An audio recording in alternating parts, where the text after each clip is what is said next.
of NVIDIA's H20. The H20 is the China-specific chip that had performance engineered out of it that was subject to export control. Something remarkable happened last month, and it shook the tech world to its core. China, the world's second largest economy, told America's most valuable chip maker, take your AI hardware and walk away. That company is Nvidia, the undisputed king of artificial intelligence, the maker of processors that power everything from chatbots to supercomputers. And here's the twist, this wasn't just about business, this wasn't about money, it was about pride, it was about respect, it was about power, and it started with one man, Howard Lutnick, America's Commerce Secretary. In July, he went on live television and he said something Beijing could not ignore.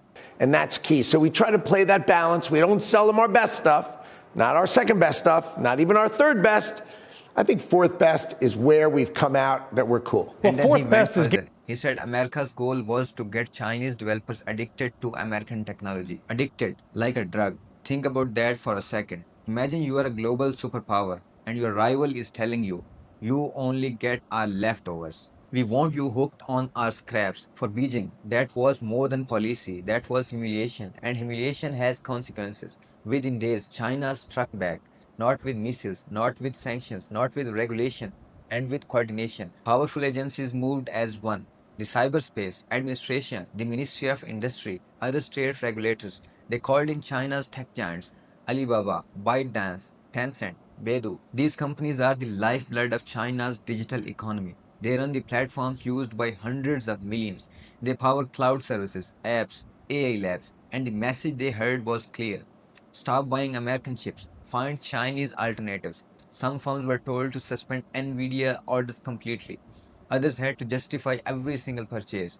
Why use US technology at all when China has its own? At the heart of this storm is one product, the NVIDIA H20 chip. Here's the irony, the H20 is not NVIDIA's crown jewel. It's not the Blackwell, not the A100, not the H100. It is deliberately weakened version, stripped down, designed specifically for China, powerful enough to be useful, but weak enough to comply with US export bans. In other words, a compromise, a middle ground, a way for Nvidia to keep doing business in China without angering Washington. And it worked, at least for a while. Chinese companies bought these chips in massive numbers, hundreds of thousands of units, orders worth billions. China accounts for 13% of Nvidia's global revenue. That's around $17 billion a year. 17 billion, not exactly pocket change. So when Beijing turned against the H20, this wasn't symbolic. This was financial warfare. Chinese regulators raised security alarms. They claimed the H20 might have backdoors, secret entry points, even remote shutdown features. In other words, chips that could let the US spy on Chinese systems. Or worse, shut them down in a crisis. Nvidia denied it all, called the claims fiction, said there were no backdoors, no hidden kill switches. But in geopolitics, truth doesn't always matter. What matters is perception. What matters is power. And China was sending a message, loud and clear. We will not be treated as a second class partner. So here's the big question, can China actually replace US chips? That's the battlefield now. Not missiles, not tanks, but silicon. China has been preparing for this moment. Companies like Huawei, like Cambricon, they have been developing their own AI processors for years. Huawei's Ascent series is the flagship, their best shot at competing with Nvidia. And while these chips are impressive, they still lag behind in the raw power. When it comes to building giant AI models, every ounce of performance matters. It's the difference between training an AI in 2 weeks or in 2 months. Think of it like cars. A sports car versus a family sedan. Both will get you from A to B, but one does it faster, smoother, with power to spare. That gap is still real. And there's another problem. Even if Chinese chips match US performance, production is the bottleneck. China does not yet have enough factories, not enough advanced foundries, not enough machines to mass produce cutting edge chips. And the machines they need, extreme ultraviolet lithography, etching devices built by companies like ASML in Netherlands. America has been blocking those sales. Hard, no machines, no advanced factories, no scale. That is China's Achilles heel. This leaves Chinese tech companies in a painful bind. Option 1, stick with Nvidia chips, face pressure from regulators, be seen as unpatriotic. Option 2, switch to Chinese chips, sacrifice performance, risk falling behind in the global AI race. Neither option is good, and that is the trap of this new tech Cold War. But step back, this is not just about chips. This is about dominance, about who sets the rules for the digital age. For decades, technology was global, shared, interconnected. Apple designed in California, manufactured in China, sold worldwide. Both America and China now treat technology as national security. America wants to preserve its lead. China wants to end its dependence. And when two superpowers want opposite things, conflict is inevitable. This is the tech Cold War. Nations everywhere are being forced to choose sides. Do you align with America or with China? Neutrality is becoming harder by the day. Trump's administration leaned into this with chip diplomacy, deals with Middle Eastern nations, the UAE, Saudi Arabia. The pitch was simple. We will sell you advanced American chips, but in exchange, you must build your data centers to US standards. Technology for influence, chips for loyalty. Meanwhile, Nvidia CEO Jensen Huang is caught in the crossfire. He has spent decades cultivating ties in China. He has called the Chinese market essential. But politics doesn't care about relationships, and the ground beneath Nvidia is shifting. Here's the interesting part. Despite the crackdown, Nvidia's stock didn't collapse. Why? Because investors know the H20 is old tech. Nvidia's real profits come from the latest generation, the Blackwell chip, the ones never approved for China anyway. So losing the H20 is painful, but not fatal, at least not yet. But the long term risk is real. If China builds a competitive chip industry, the threat won't just be domestic, it will be global. Imagine cheap Chinese AI chips flooding the market, offered to developing countries, sold to startups, bundled into cloud services. That would challenge American dominance in one of the most strategic industries on earth. And remember, this is not only about business. AI chips are dual use technology. They power economic planning, scientific research, military applications. Whoever controls AI chips controls the future of balance of power. That's why both Washington and Beijing are willing to sacrifice billions today for dominance tomorrow. And what triggered this confrontation? Words, not just restrictions, not just bans, but a public insult. A top US official mocking Chinese capabilities, reducing them to fourth best scraps. Beijing saw it as arrogance, and in geopolitics, arrogance provokes backlash. Looking forward, the clash will only intensify. America is building alliances. China is doubling down on independence. The rest of the world is caught in the middle, trying to stay neutral, trying not to choose. But eventually, every country will face the question: do you build your future on American technology or Chinese alternatives? And here's the bigger question: what does this mean for innovation? On one hand, competition drives progress, two rivals racing to outdo each other. That can accelerate breakthroughs. On the other hand, isolation slows things down. If American and Chinese researchers stop collaborating, global challenges may take longer to solve. Climate change, medical research, artificial intelligence safety, all of it could stall. The chip war is about far more than semiconductors. It's about who sets the rules of the digital age, who writes the future, who controls the next industrial revolution.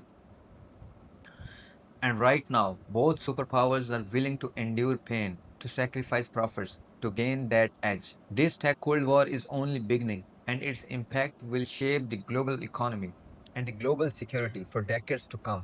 What do you think? Can China really break free from American chips? Or will Washington's lead hold firm? Thank you very much for being here. Thanks so much, Mr. President. Trump's latest meeting with Ukraine's president might have just changed everything. Hours before sitting down with Zelensky at the White House, Trump made his position crystal clear on social media. No NATO membership for Ukraine. No getting Crimea back. Take it or leave it. This isn't just tough negotiating. It's Trump essentially handing Putin exactly what he's been demanding for 3 years of war. Let's break down what actually happened yesterday because the implications are massive. Before we dive into the details, please like, comment, and subscribe to the channel for more in-depth geopolitical analysis. Trump hosted what might be the most important diplomatic gathering since the Cold War ended. 7 European leaders rushed to Washington with just days' notice. That doesn't happen unless something big is brewing. French President Macron, German Chancellor Merz, British Prime Minister Starmer, they all dropped everything to stand with Zelensky. But here's the thing, Trump had already made up his mind before they even walked through the door. On his Truth Social platform, Trump wrote that Zelensky could end the war almost immediately if he wanted to. Then came the kicker. Remember how the war started? Trump said,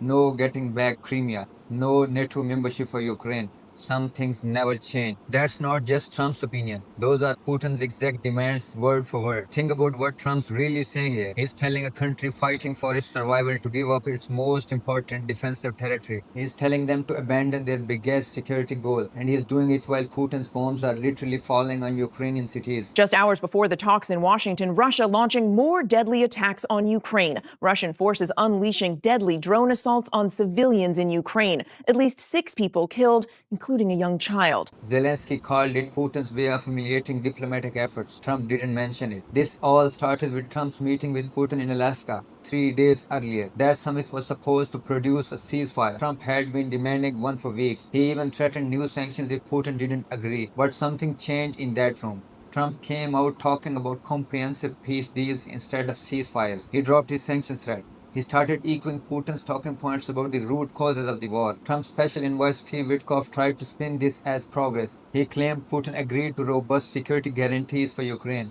something like NATO's Article 5 protection, where an attack on one is an attack on all. But here's the problem. The Kremlin hasn't confirmed any of this, and Putin has spent years saying he'll never accept Ukraine in NATO or any NATO-like arrangement. So either Putin completely reversed his position in private, or someone's not telling the truth about what happened in Alaska. The European leaders knew they had a problem. They had been cut out of the Alaska meeting entirely. Now they were racing to Washington to make sure Trump didn't just hand Ukraine over to Putin without their input. These were not just any European leaders. This was the core of the Western Alliance, the people who've been supporting Ukraine with billions in aid and weapons. They called themselves the Coalition of the Willing and held their own video meeting before flying to Washington. Their message was simple. Europe has a say in this. Ukraine's future affects European security. Any deal has to work for everyone, not just Trump and Putin. U.S. President Donald Trump said on Saturday Ukraine should make a deal to end the war with Russia because, quote, Russia is a very big power and they are not.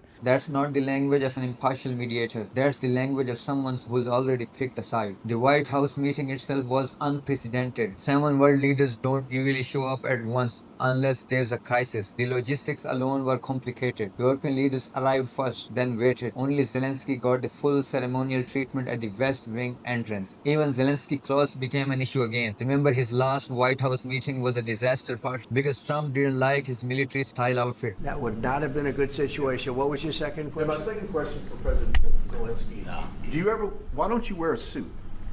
Why don't you wear a suit? You're the highest level in this country's office and you refuse to wear a suit. Just want to see if do you own a suit? Yeah, problems. A lot of Americans have problems with you not Really? respecting I don't the have dignity such. of this office. I will wear costume after this war will finish. Okay. Yes, maybe one. Maybe something like this? like yours. sir. Yes. That'd be great. Maybe something better. I don't know.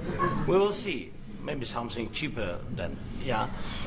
Thank you. It sounds trivial, but it shows how sensitive these relationships have become. Trump cares about appearances, and Zelensky's team knows one wrong move could blow up the whole thing. The stakes couldn't be higher for Ukraine. Trump's basically offering a choice. Accept Putin's terms and get some kind of American security guarantee, or keep fighting and risk losing American support entirely. But here's the fundamental problem. Ukraine's constitution doesn't allow giving up territory. Zelensky legally can't agree to Trump's demands even if he wanted to. And Putin's demands go way beyond just land. He wants Ukraine's military reduced. He wants NATO forces pulled back from Eastern Europe. He wants to address what he calls the root causes of the conflict. Those root causes include things like Ukraine having the wrong government and wrong identity. Putin doesn't just want Ukrainian land. He wants to eliminate Ukraine as an independent country. The Europeans know this. That's why they are so worried about Trump's approach. A deal that gives Putin everything he wants doesn't end the war. It just gives him to regroup and attack again later. There's also the question of credibility.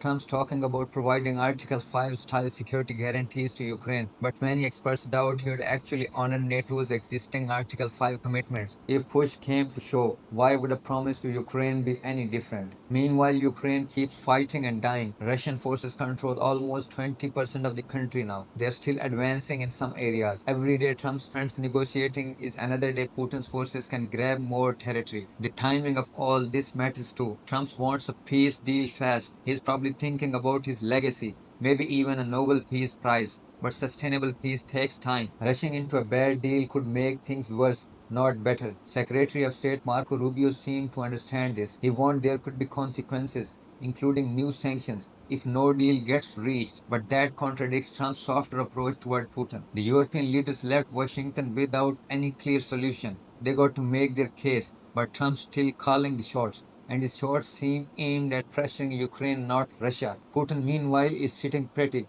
He's got Trump pushing his agenda. He's got time to keep fighting, and he's managed to split the Western alliance response. The real test comes next. Will Trump follow through on his pressure campaign against Ukraine? Will European leaders break with America if they have to? And most importantly, will Zelensky bend or risk losing everything? What we are watching isn't just about Ukraine anymore. It's about whether the post-war international order survives, whether aggression pays off, whether America still leads the free world or just cuts deal with whoever's strongest. Trump thinks he's being a deal maker, but some deals are not worth making and some prices are too high to pay. The question is whether anyone in Washington still remembers that. What are your thoughts on the matter? Please let me know in the comment section and subscribe to channel if you like the video.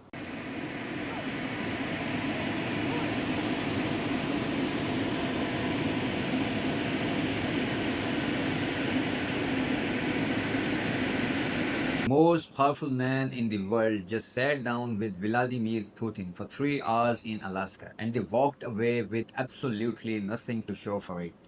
If you want to stay ahead of the biggest geopolitical stories shaping our world, hit that subscribe button and ring the bell for notifications. Donald Trump promised he would end the war in Ukraine within 24 hours. Before I even arrive at the Oval Office, I will have the disastrous war between Russia and Ukraine settled. It will be settled quickly. That was over 6 months ago. Yesterday's summit in Anchorage was supposed to be his big moment, his chance to prove he really is the ultimate deal maker. Instead, we got awkward silence and empty promises. Let me break down what actually happened, and more importantly, what it means for the war that's been raging for over 3 years. Trump rolled out the red carpet for Putin. Literally, fighter jets flew overhead. The two leaders shook hands like old friends. Putin even got a ride in the presidential limo they call the Beast. For a guy who's been treated like a global outcast since invading Ukraine, this was pure gold. But the warm welcome didn't translate into results. After nearly 3 hours of talks, both leaders faced the cameras. They read short statements, took 0 questions, and basically admitted they got nowhere. So there's no deal until there's a deal. I will call up NATO. Putin wasn't much better. He talked about eliminating the root causes of the conflict. That's diplomatic speak for Ukraine's needs to surrender. So what went wrong? First, let's talk about what Russia actually wants. Putin's demands haven't changed much since this war began. He wants Ukraine to give up on joining NATO forever. He wants them to disarm. And he wants to keep all the Ukrainian territory his forces have captured. That's about 19% of the entire country. We're talking about Crimea, which Russia grabbed back in 2014. Most of the eastern Donbas region, parts of 4 other provinces. Putin also wants the West to lift sanctions. The same sanctions that have hammered Russia's economy for the past 3 years. Trump came into this meeting talking tough. He had threatened severe consequences if Putin didn't agree to a ceasefire. It was always going to be, I was going to meet with President Putin, and then after that, I'm going to call the leaders and President Zelensky. I'm going to call President Zelensky, and then I'll call, probably in that order, the leaders. He had already slapped massive tariffs on India for buying Russian oil, 50% tariffs. That's essentially a trade embargo. Trump linked in a Fox News interview right after the summit. He said he might wait 2 or 3 weeks before imposing new sanctions. Maybe that's not exactly the decisive action he promised. Here's what's really fascinating about this whole situation. The meeting happened in Alaska. And the location choice tells everything about how Putin thinks. Alaska used to be Russian territory. Russia sold it to America back in 1867 for $7.2 million. Putin's team specifically requested Alaska as the venue. They said it was logical since the two countries are neighbors there, but there's deeper symbolism at play. This is Putin showing the world that Russia still matters, that he can sit as an equal with the American president on what used to be Russian soil. The optics were a massive win for Moscow. For 3 years, Western leaders have refused to meet with Putin. They've called him a war criminal. The International Criminal Court had issued an arrest warrant against him. Yesterday, he got the full presidential treatment on